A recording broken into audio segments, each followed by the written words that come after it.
Welcome to today's session of The Power of Money with your host, Michelle Graves, affectionately known for over 40 years now as the Money Lady, with credentialing and experience in a wide variety of industries, primarily related to finance, insurance, investments, etc. And I'm honored today to have as my guest to talk about a very, very, very important subject right now. Right now, as we speak, the Republican Party is mulling over who's going to be the next Speaker of the House after they booted out Mr. McCarthy. We are looking at the debt situation coming to a head again with the government and no solutions. We're looking at Israel and Gaza and Hezbollah and Putin and China and Ukraine. And we're looking at bond yields going through the roof, unprecedented since 2007. What does all this mean? Well, it means for those of you who are moving into retirement, and according to statistics, there's 10,000 people retiring a day, unprecedented, moving out of the market and moving into another phase of their life called in the investment arena deaccumulation. You spend all this time accumulating money, and now you've got to deal with the proper strategies to get out of that accumulation mode and into the liquidation mode as you age. So I brought an expert on with me to talk about this. Scott Bradley is based in Monroe, South Carolina. He's nationally established in the investment arena, and he has a very specific and unique approach about preparing for retirement, what you need to do, annuities, IRA transfers, all that big stuff. But he has an incredible gift for simplifying and making it easier to understand. I met him in an odd way. We were talking actually with a peer friend of his and talking about Medicare, because I am an enroller with Medicare, and it's so frustrating. It is so frustrating. But believe me when I tell you, it's not nearly as frustrating as what are you going to do now that you are moving into retirement? Because I know you're inundated with a lot of stuff. But I'm going to bring it to you from an expert. I'm going to keep it straight. If you got questions, you can certainly reach out to him, or you can always reach out to me. Good morning, Mr. Bradley. Well, good morning, and I want to say thank you so much for having me on your show because it's quite an honor, is what you're coming. And you mentioned quite a few things there that, first and foremost, in these days of, and I don't want to say troubling times, but there is a lot that is going on It in the is. world. It affects all of us. It does. There's nothing we can do about that. And the things that are going on, and I'll be frank with you, and what's going on in Israel and Hamas and what's happening in Ukraine and Iran and Iraq and Egypt and all this up in the air, what's going on. But more especially at home, and you had mentioned it, that we don't have a Speaker of the House yet. And this is very embarrassing for as large of a country as we are, that we don't have someone to lead us the way it needs to be. That being said, times are turbulent. It doesn't matter when you look back in time. All times have been turbulent for the present tense. People have made changes according to their monies at the time, which they thought were better. What is concerning at this point is the uncertainness of the stock market and where people have made savings during the time. And I am a very, I guess, conservative person by nature. I don't like to take losses. I don't like for Me my neither. clients to take losses. I just don't like that. It is now Medicare season. It's open enrollment for Medicare as what people are making decisions. And I don't know about you, but Michelle, Medicare is probably one of the most complicated subjects that I've ever been involved with. Okay. Totally. Um, Totally. it is Totally. not a simple strategy. And to compound that, people are getting phone calls one after another, trying to convince them to go one way or the other, and people get confused. Well, it's the And I same way might with, add, can I say, Scott, it yes, is illegal for people to be calling these people. yes, it is. That's in violation of federal law. And so I tell people, hang up, or if you want to be stinky, get their name and phone number and report them to the Center for Medicare and Medicaid. They are not ever to call you unless you requested it. Am I That's right? right. That's right. Yeah. So go on. I'm sorry. I just said that. I'm 64 years old, okay, that I'll be turning 65 and eligible for Medicare coming up, all right? And my phone rings repeatedly from people. I get no fewer than 10 phone calls a Ah, day from oh, people calling to try and sell me that. I'm a licensed agent and I know that rule and I know that regulation and that I'm not, no one's supposed to call me if I didn't request them to talk with them. I mean, that's just a no-no. no, no. But it happens all day long. And I know Jeez. that the people who are watching this that are getting ready to retire, it's happening to them as well. All I can say is this is unethical. And frankly, it's against the law. It If is. you get their name and number, you could easily report them for that. But getting back further to what we originally started talking to you about, I have a title. I call myself a retirement income and capital preservation specialist. And what I'm finding out today is the average American, they've worked in their job for 20, 30, 40 years, and they've saved over a period of time, and they've built up savings in their 401ks or 403bs or different types of retirement plans that the company has, they've built up over time. And they're thinking, this is great. This is wonderful. This is a way that I can build up so that I've got something for my savings. What they don't know, all right, is a retirement program similar to that can also be very dangerous to them in the amount of taxes and taxation that they have to pay on that. For Yes. example, it's almost a double taxation type of situation because although you were not taxed on putting money into a savings plan such as that, you will be taxed heavily when you start taking the money out to live on for income. Now, once you have retired, you face a problem that you're on a fixed income. In other words, you retire for a reason. You don't want to work anymore, all right? And once you decide you don't want to work anymore, you have to figure out how much of an income are you going to need to maintain your style of living. Well, you've got Social Security coming in, all right? But out of Social Security, if you're on, as you well know, one of the Medicare plans, Part B is going to take out money to pay for Part B on Medicare. It's going to be $170 and some change next year, as we know. But in addition to that, you've got to figure out how much of an income you want to take from your retirement plans, all right? And how your retirement plans are invested to support the income you're going to take out. I mean, is that pretty much what you understand retirement to be, Michelle? We both are retirement, it's the way it works. It's Okay. that's the way it works.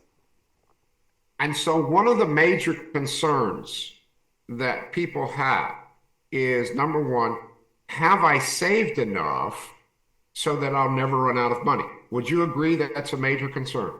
Outliving your resources is enough to make people not sleep at night. It is. It is. And the problem is that they have talked to either their financial planner or stockbroker or people, even their next door neighbor, and said, okay, you have X amount of dollars, you're going to run out of that money in 10, 12, 15 years. I mean, that's what typically people are most worried about. Right. Well, here's the question. let's just assume someone retires at age 65 and then they start receiving an income from their pension or their retirement plan or the money. And at age 75, that money runs out. Okay? What are they going to do then? Where are they? I mean, what are they going to do? Well, they have very little options. Number one, go out and get a job somewhere. So does that mean they're going to go to the big Walmart and, That's what I and apply thought. for a job Yeah, and, yeah. and say, welcome to Walmart, stand on their feet for 6 to 8 hours a day, just trying to get money for income come in? That's what they're faced with at that time. But people don't realize that portion. Well, you Right? and I both know that the early years of retirement, as I call them, the woo, woo, woo, woo, woo, we're gonna travel, we're gonna do this. And that's the first 10 years of euphoria. And then you come to the realization that I don't have enough income to support my basic needs.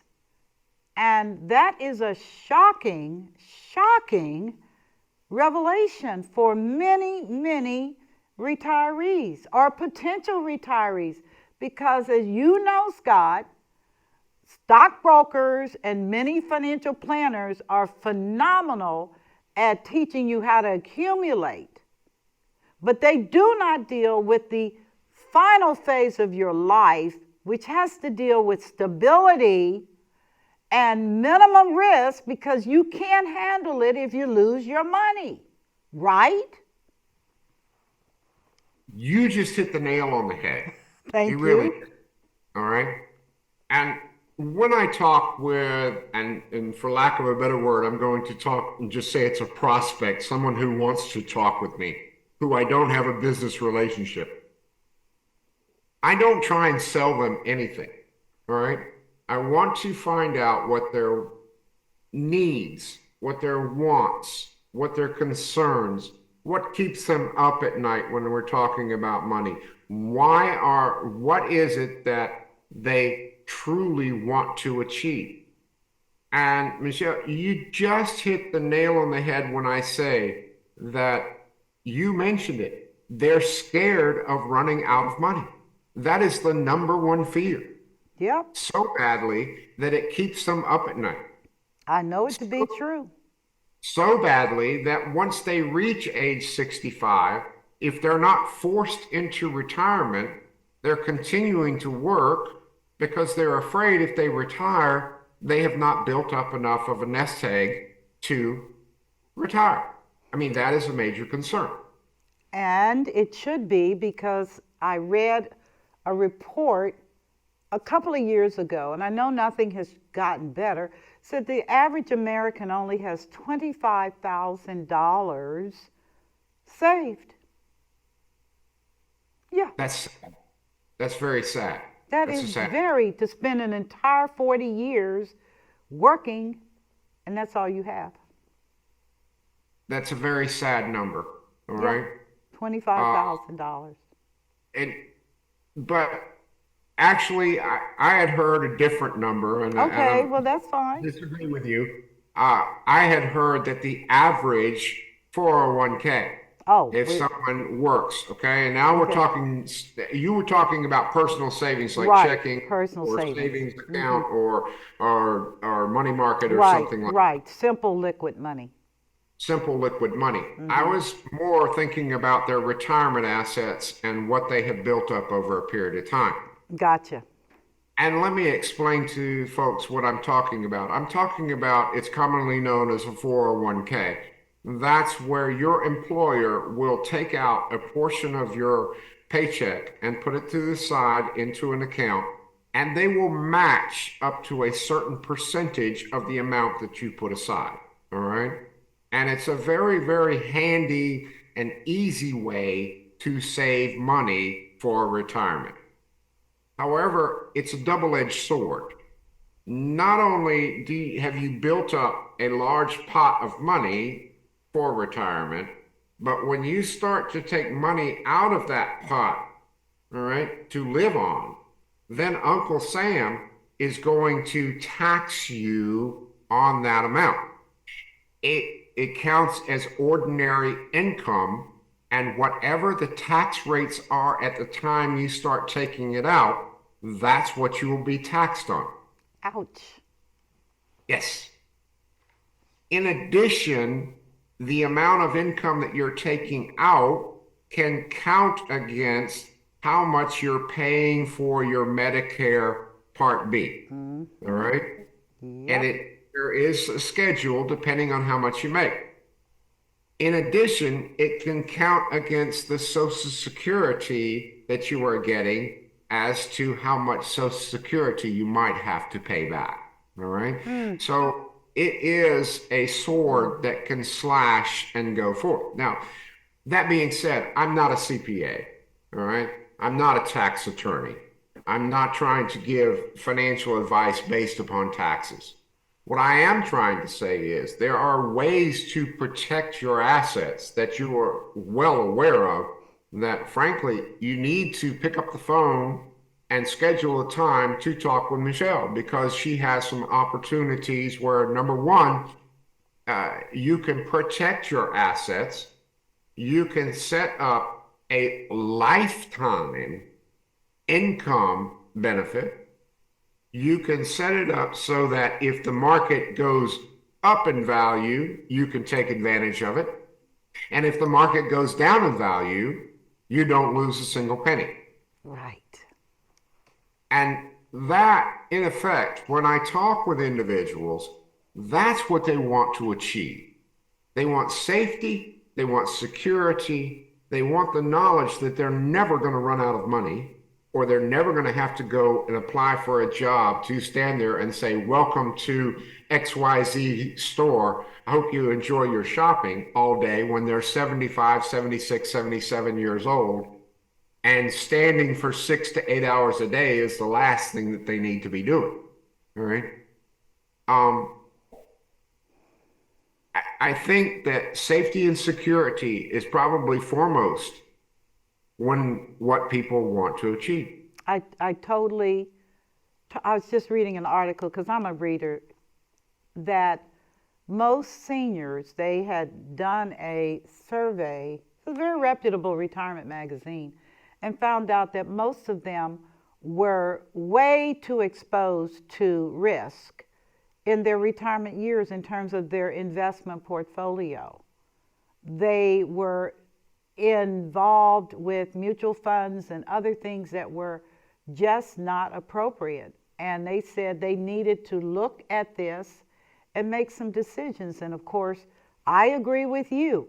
Why are you doing this at the most vulnerable stage in your life, when you're getting older and you cannot work the way you worked, if at all?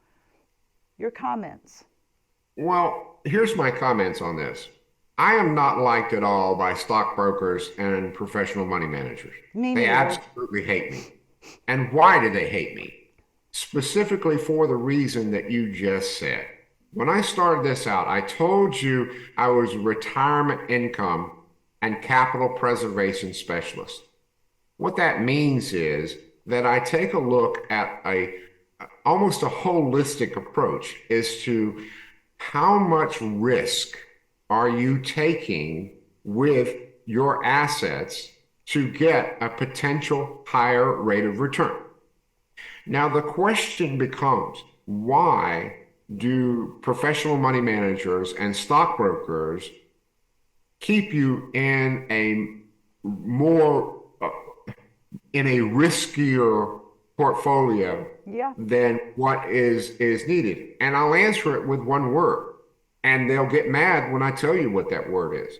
And that word is, frankly, commissions. All right? Right. Because when you stay in a portfolio, all right, if the portfolio goes up, wonderful. Okay? If the portfolio goes down on the stockbroker side, wonderful, because they get paid whether your money goes up or whether your money goes down. Now, let's look at it from your side. All right? If your money goes up, that's great. Wonderful. All right?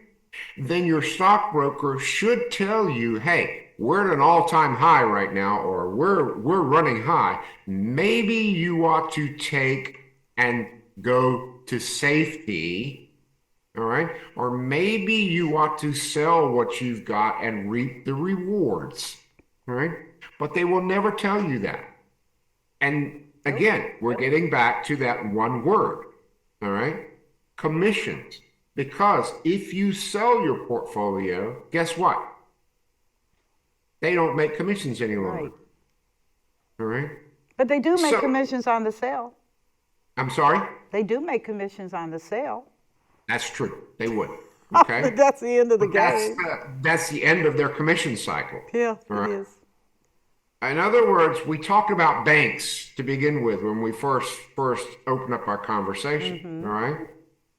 Literally, if you have a money manager or you have a stockbroker or you have an investment advisor, okay, you're their savings account and you are their bank account because they're making money on your money. All right. Right. So, Michelle, I know the answer here, but I'm going to ask you, what should someone do if they are sick and tired of their money going like this? Well, they need to make a change. They need to make some changes. Yeah, they all right? do. They need to look critically at the industry, and they have to come to some realizations, unpleasant though they may be, about their money. And frankly, I've had this conversation with so many people over the years, Scott, and it gets real weird. I'm not kidding you, because people have a love affair. This is my assessment. So many people have love affairs with their brokers. And that's fine then, but it's not fine now, because you have to think about yourself. And those commissions are really, really problematic, and management fees, because they do both, you know. They do both. Yep. Well, I'm going to give you an example of what I came across just yesterday. And I was talking to an individual that basically in 2010, 13 years ago, decided to put into their portfolio $100,000. All right? Okay. Okay. $100,000 over a period of 13 years, according to their statement. Would you like to guess what the current value of that statement was? And to be fair, all right, it was in a variable annuity, all right? It was Okay. taken out 13 years ago, and between fees, the marketplace, and commissions, would you like to guess at what the current value of that contract is? And by the way, he has not taken out one single penny in income from that account. Just take a guess. I'm going to say, because I don't like variable accounts, Mr. Bradley. I don't. And I'm Okay. in the bit. But I would say the value of that portfolio probably is down to about 58,000. Is that about right? Well, actually, no, it isn't. Okay. In all fairness, it's been in there for 13 years and they Yes. paid $100,000. All right. Yes. Lump sum. Okay. Yes. The account value today, all right, or yesterday when I looked at that statement was $102,500. That means over the period of 13 years, all right, that account has gained less than 2.5% over 13 years. All right. Now, were there times when that account was high? Yeah. Sure, there was. All right. Were there times when the account was low? Well, we're looking at a low spike now. now. So Right yes, now. there are. But why would a client who had been in this for 13 years want to basically make a change from where they are now? Because they are sick and tired of the ups, the downs, the ups, the downs, the ups, and the downs. Once they have reached retirement age, they're more concerned with safety and security versus how much money they could possibly make. In other words, safety and security is a much bigger emotion than greed is with their monies. Does that make sense? Well, when you're older, like I am and you are, And me. okay, me, look, I need stability, I need safety, and frankly, I'm not interested in all the drama of the stock market and even the bond market. I'm just not. I need to be able to live out the duration of my life with some level of stressless living. And money is a big stressor. You know that. Well, I know it's a big factor. And this is what I wanted to say, folks. When you're watching this, I think you need to get a hold of the money lady. Oh, I think please, you're she being needs to kind. sit down and talk with you on a one-on-one basis because of the opportunities that are available for you. All right. That's Now, very kind of you, granted, Scott. Really, I I'm was going sorry. to tell him. I was going to tell him to call you No, because no, no, you. no, No, no, no, no, no. no. Yeah. I really want you to sit down and talk with Michelle because, folks, if I can show you a mathematically proven way to number one, protect your assets, number two, make sure that your assets never go down in value whatsoever. Ever. Number three, you never run out of money. All right. And number four, you can, when you want, turn on or turn off an income depending on your needs. That is something you would like to hear about. And yes, it is available. All right. Yes, it It is. has nothing to do with the stock market. All right. And when I say nothing to do with the stock market, I mean you're not going to be in individual mutual funds or stocks or bonds or things of that nature, which are have risk. It's going to be in a safe, secure program that's based upon, well, let me put it this way. Ever since 1860, all right, Yep. no one has ever lost a penny in the type of program that Michelle can offer to you. All right? No one.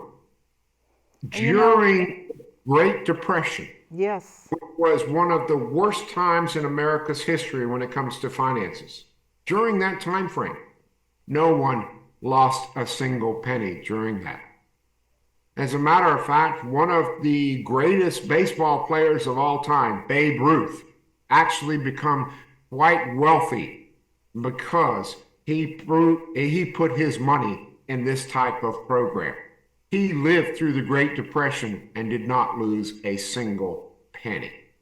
What am I talking about? Michelle, you know it obviously. And what I'm talking about is annuities. You see, Yes. annuities have a bad name. And the reason they have a bad name is because the people talking about them don't understand what they can do. Annuities, number one, are safer than any other investment that is out on the marketplace. No bank Yep. can say to you that no one has lost money in a bank. They can't say that No. because No. banks have gone under and people have lost a fortune. All right. No stockbroker can say to you that their portfolio has never lost money. They can't say that because it is not guaranteed. But the things with annuities, they are backed, all right? And they are specifically guaranteed by the full faith and security of the insurance company behind that annuity.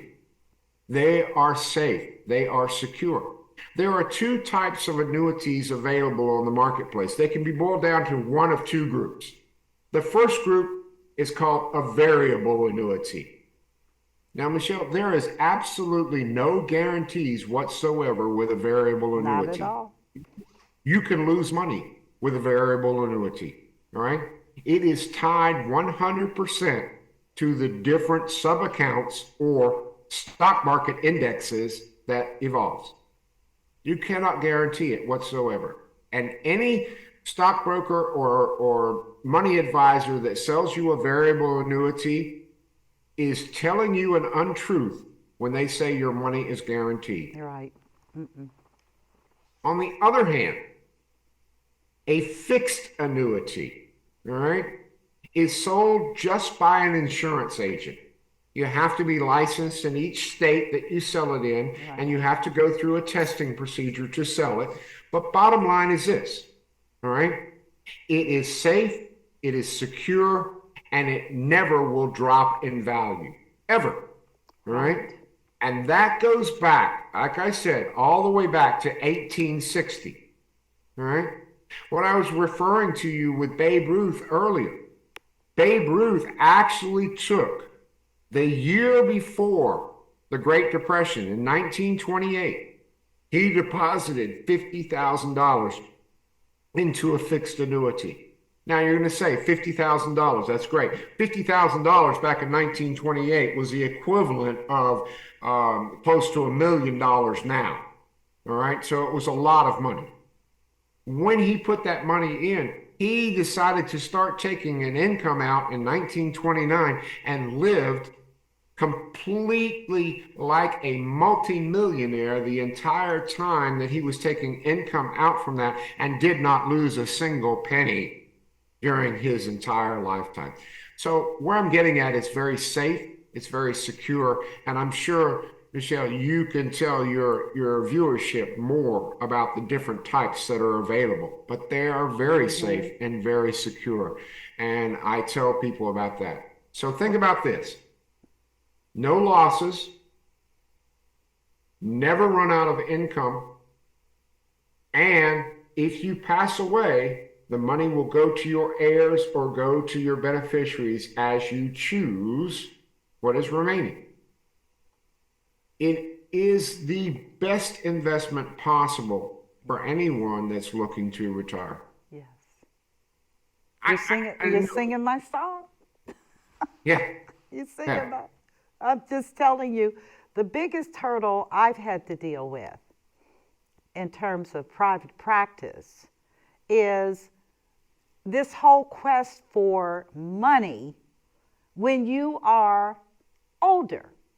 There's a time and season for everything. Yes. And I'm really into that, Scott, which is there's a time and season for everything.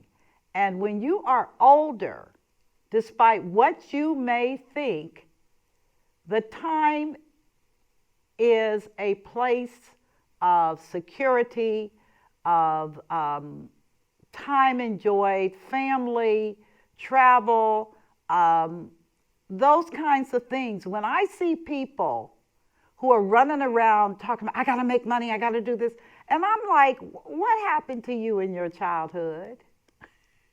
Where your parents did not show you by example that life is a series of occurrences and seasons, and that you need to rest and you need to do things in a very methodical and calculated way, including your money.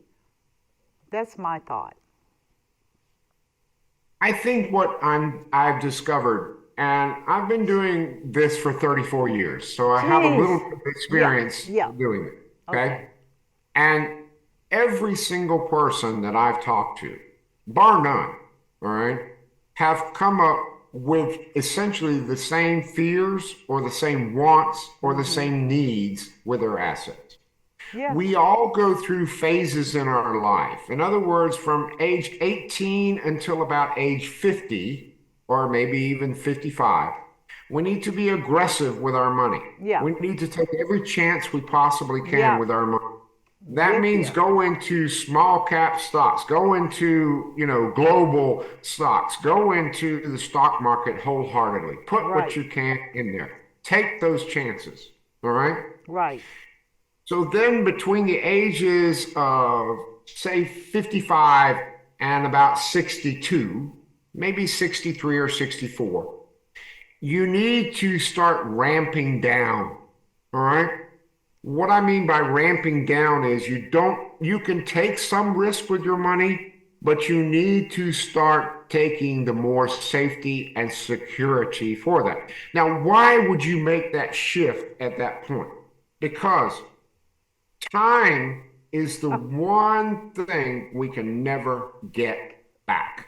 All right. And And in the event that you go through a 2007 or 2008 season, I mean, the marketplace dropped 42% whew, in a very short period of time. All right. And if you're at retirement age and you're investing aggressively, sudden your portfolio drops by 42%. What are you going to do? exactly. And so the reason at age 55 you start backing off is because you don't have the time necessary if you did take a huge loss to make it back. Right. Right? Right. And then the third portion, so the first portion was 18 to 55. All right? Yeah. That's being Okay. very aggressive. All right? The next portion was age 55 to about 62, 63. All right? Where you're ramping down your risk and you're becoming more conservative with your investment. And then the last stage you'll be in is the conservative stage where you're protecting what you have built and not allowing it to become risky.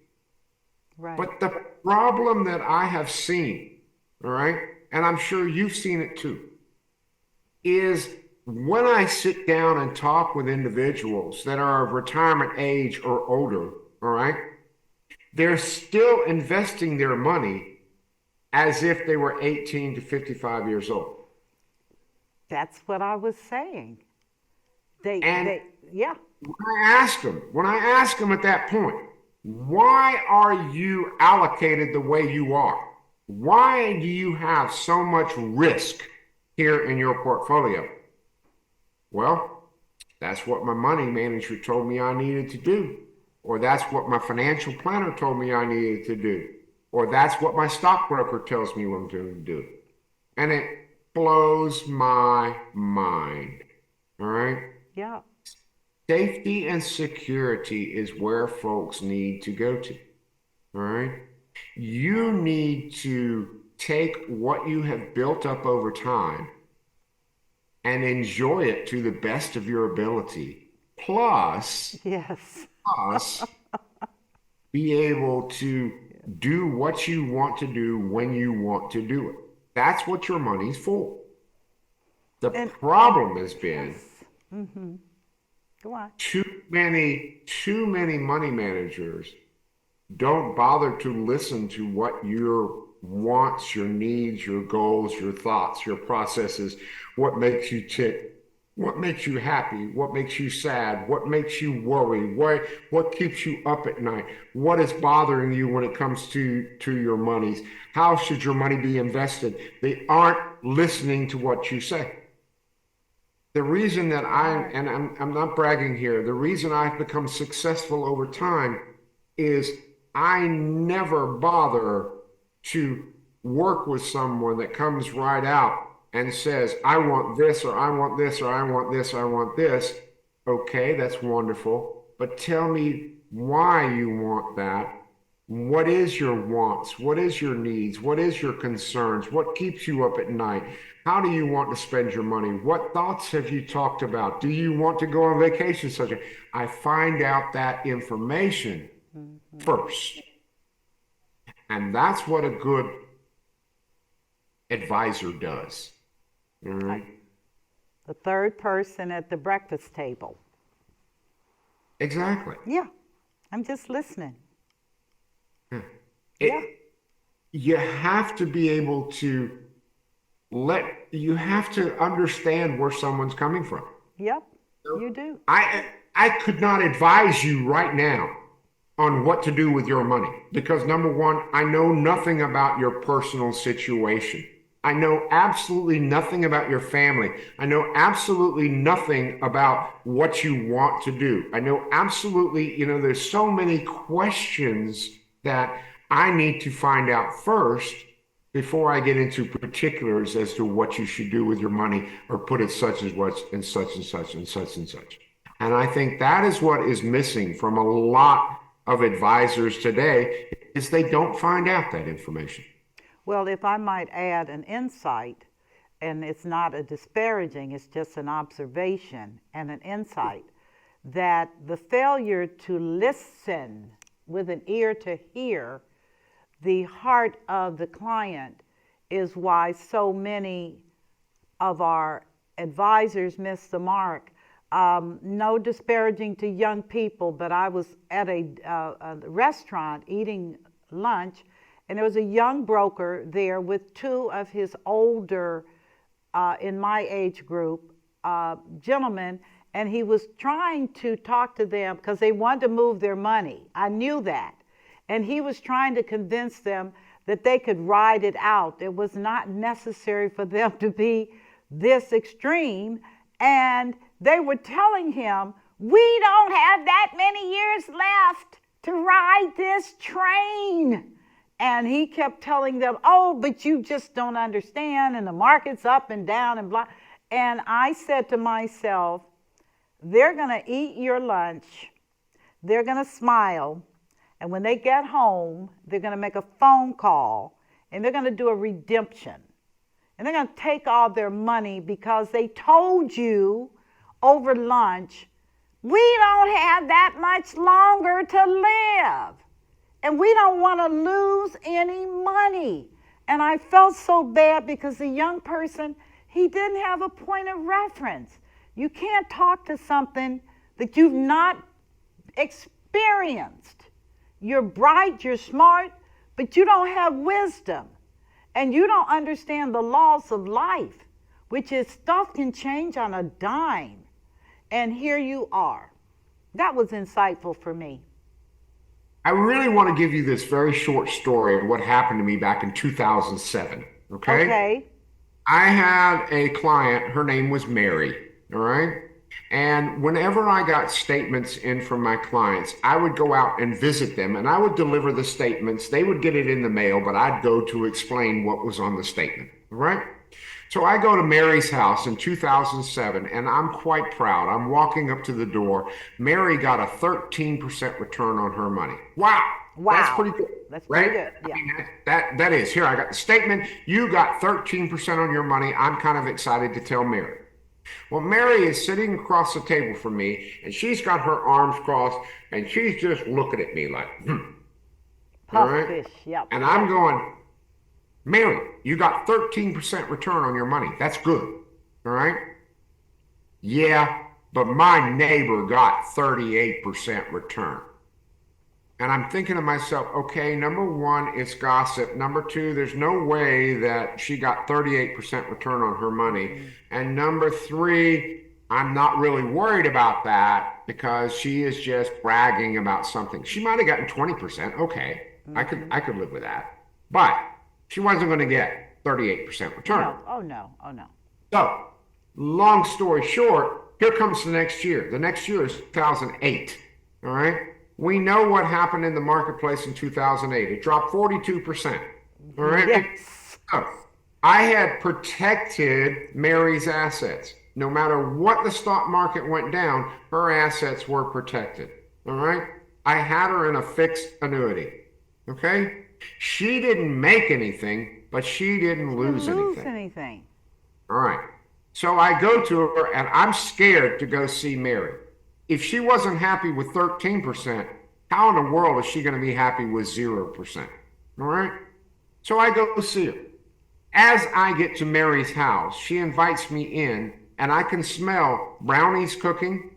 And she walks out with a big plate of brownies and says, I hope you like milk. And she pours me a glass of milk and has brownies on the table. And I'm really, I'm dumbfounded. Yeah. Okay. I'm going, last year I showed you 13% and you weren't happy. This year I'm sending you 0% and you're ecstatic. Why? And she looks at me and she says, well, I didn't lose 47% like my neighbor did. Okay. And I'm thinking to myself, wow, okay. There's a saying that we don't talk about too much and we really need to bring up more. Zero can be your hero. And I Right. wanted to tell you that aspect right there. Because if you're protecting someone's money and they're not losing any money at all when the marketplace is going down, down, down, down, down, right? Where it comes into play. And if the market goes up, up, up, up, up, they're participating in an upstroke of the market as well. So it's a best of both worlds. I think what you're saying is so apropos for the days ahead, because I absolutely believe, and I could be totally wrong, but I didn't get to my age being stupid about money and investments. But the ship is dropping. The ship is here. And I absolutely believe 2024 is not going to be a good year for equities. It's not going to be a stable environment. Our debt is out of control. Totally. Totally. And you don't have to be smart to know that you cannot have the kind of debt we have with a good outcome, particularly with debt servicing. And then, are we not printing more money because now we're going to be taking care of Israel and Ukraine? I'm like, what do you think is getting ready to happen here? And I'm saying to you, now is the time, in my opinion, that safety and security is paramount. I wouldn't care what any advisor has to say that says, oh, we'll get through this. It's like the two men having lunch. Yeah, you're going to get through it if you're alive or if you have enough assets to carry you through. But why do you want to do that when we offer alternatives? That's my thinking, Scott. What about you? I actually believe that. And I look at that. If any advisor comes up to you and says, stay put, it'll get better, it'll get better. Here is what I say to that advisor. Okay. And I have gone in many, many meetings and I started off and I said, okay, you say you're a long-term planner, right? You're a long-term financial advisor. All right. Can you tell me what the stock market is going to do in the next month? Okay. And they'll go, no, no. And I said, okay. You told me you were a long-term financial planner. So can you tell me what the market is going to do in the next 6 months? No. Okay, now I'm confused. You said long-term planner. So can you tell me what the Dow Jones or the index is going to do in 3 years? No. Nope. So in other words, what you're saying is you don't know for certain where the marketplace is going to be, even as far out as 3 years. Is that what I hear you saying? And they'll go, well, yes, no one knows that. Say exactly. Except what I am showing to your client is guarantees and specifics to protect their money. That's why stockbrokers and money managers and big investment firms don't like me, all right? Because I offer guarantees. I don't offer what ifs. No. And there's a big difference there, a big difference there. And I think you're right. I think our economy is set so that we're in the position now with what's coming up, and it's basic economic facts, all right? The money situation is terrible. I'm like, really? And the way that, our debt structure is going, and the fact is that with the world economy being the way it is, and everybody has to realize we're talking about, and you didn't even bring up what the big one was with China and Taiwan. I mean, that's a whole nother subject right there. Yep. And Korea. I'm sorry? North Korea. Yes. Yes. But what people have to understand is our economy is very much influenced by what the Chinese decide they want to do. Yep, And they own a lot of our economy. they do. So They do. And I'm telling you, since I lived there in 2005, mainly to look at the currency interchange and some other things, but I was there. And I will tell you, those people are different. yeah, And they are long, now you talk about long term planners, yep. they're going to do Taiwan. I have advised my friends over there, you need to leave. Oh, no, no, no, they wouldn't dare. Are you kidding me? They Do you? will. I ate goldfish. I ate seaweed. Smelled like a seaweed when I came back to the States. And I am persuaded that that's going to go down. And you can say whatever you want to say. Well, But, what I was going to say was, and to interrupt at that yeah, okay. point, No, that's is okay. Saudi Arabia has recently decided to switch from the United States dollar and valuing the oil currency to the Chinese yuan. Right. Okay? And I don't know if people picked up on that or Uh, not. But I must tell you, that is huge yes, when it it is. comes to if they're moving away from the United States dollar and moving towards the Chinese yuan, that should tell you something right there, okay? That our stock market cannot survive the form and fashion that it did for 20 plus years. It just can't do it, okay? And yes, can there be short-term spikes? Of course there can. So I know we're running late with your show, but No, no, we've got, Scott, we've got 5 more minutes, but I must have you back on because we did not get to talk about IRA transfers, which is something you do well. yes, And ma'am. yeah, and we just did a cursory examination of the issue of safety and security and the value of annuities, and we didn't get into all the particulars.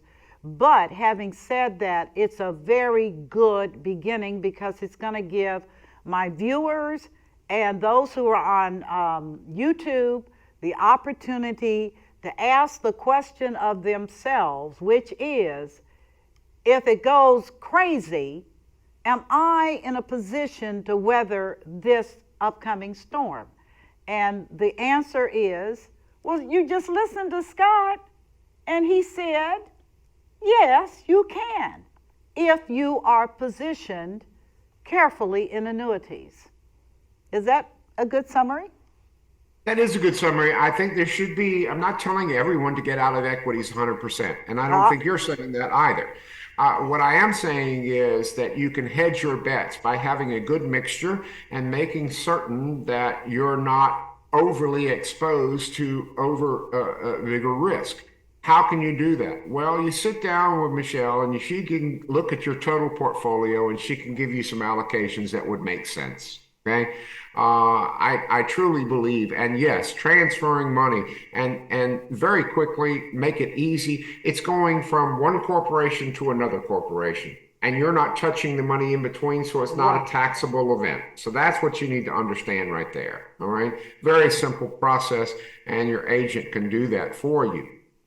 I think what Michelle will tell you, you will not get the same information out of a stockbroker because No, Michelle's very, very conservative. And that very. is both of us, we both know our training and we both understand the marketplace. And I think you're in very good hands when you sit down and talk with Michelle because she's absolutely phenomenal. So I I thank so you I for just having me. appreciate you saying that, Scott. I do because I'm out here in the Midwest, and the people here are German in many cases, other nationalities, but they pride themselves on conservatism, but they don't look at how they handle their retirement assets. And Yeah. that is troubling to me. Yes. Yes. It is. And it's a very simple process to sit down and talk with that. Okay. I mean, literally, and just have a conversation and find out Just what you have a want to achieve. conversation. Right, That's it. That's right, it. It's not a detailed process. It happens very, very easily and very simply. So right. that's what I would suggest everybody do is just sit down with Michelle. I Okay. appreciate you, but you're in South Carolina and give me a phone number because they may want to talk to you. Can you please? I can give you my phone number. It's 864-907-0458. Again, that's 864-907-0458. But folks, Michelle's in Dayton where you are. You're not going to hear something different from me than you would hear from Michelle. She really is a pro. She has been doing this. When I found out what her training was, it was just amazing. There's very few people that have as much knowledge when it comes to money and events that Michelle does. She is just phenomenal. And I really appreciate her asking me to bring good information to her listeners. It's just great. And I So, appreciate your willingness. I did not expect any of this. I just wanted to talk to my professional equal about this particular strategy. And I look forward to us having this continued conversation. We're not done. We're not done. We've got I'll be much happy more to to come talk back. about, okay? We're Okay. not done. All right. But okay, no, we're not done. And I want to, because our time has wrapped up, and I want to thank all of my viewers. This is not a joke, people, and this is not a play exercise. This is reality, and it's going to come hard if you haven't prepared. We exhort you to do what is necessary at this time in history to protect yourself and to make the changes that are going to be necessary. In closing out today's session of The Power of Money, I'm Michelle Graves, and as always, I say to you, may God bless you and may his peace abide with you, and you take care until we talk again. Take care. Bye-bye. I know.